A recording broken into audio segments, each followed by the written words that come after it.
When I grow up, I'd either be in the NBA, play football, or be a lawyer. When I grow up, I want to be a chef. I want to be a fashion designer. Or be on the runway, I could be a model. I want to be an NBA basketball player. My dream job would be what Pastor Ty does. He's like the ideal entrepreneur. He has like all these dreams.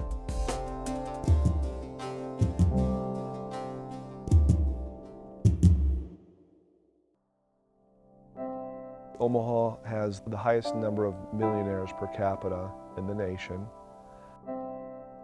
and we have the highest black child poverty rate in the nation. For a lot of kids, when they were in the womb, it was a womb of hopelessness. I grew up on 16th and Victor. I think I was a tough girl. I was the type of kid where I kind of believed in an eye for an eye, and if you harmed me, I was going to harm you. There comes a time where you have to make a move for yourself. And I mean, you can either choose to be a follower because it's what your friends are doing, or you can choose to live above that. Even though I did not give my life to the Lord at the Hope Center, I did it because of the Hope Center. My dad was a sweet man. He died when I was 6. That's the thing about this neighborhood, like, you don't see too many people with fathers. I think the percentage of kids in this neighborhood that are in gangs would have to be about 85. I didn't have a friend that wasn't in trouble with the law. Before the Hope Center, I didn't know my identity. I didn't know who I was, and now I do. I found my identity through Christ. The Hope Center has brought hope to the community, where if you want to choose something different, it offers you something different. It's like a comprehensive, full service outreach that is impacting kids. And the measurable outcomes are like the frosting on the cake. In OPS, Omaha Public School System, 47% of African American students graduate in 4 years.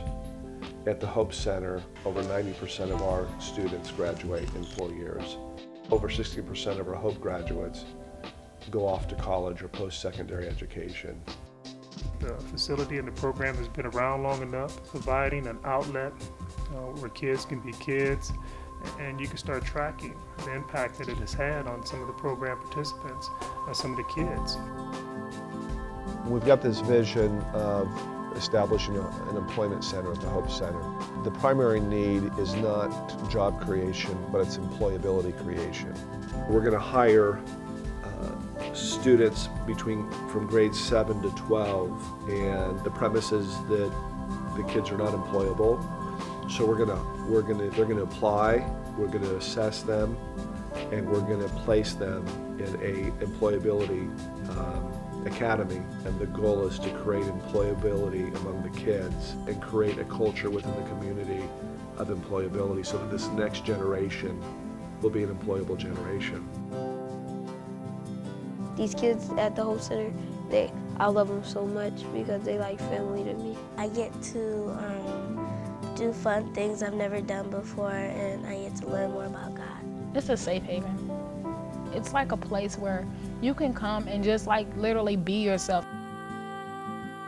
I think the most successful thing we've done is show up every day to be a vehicle of hope in the lives of the kids. I've seen an outpouring of people that are caring and that are giving back in ways that I've never seen before. I think everybody should have a problem, meaning a cause, a burden, an assignment, a mission. So like, what's your problem? I think everybody should have to have something in their heart that they have to see before they die.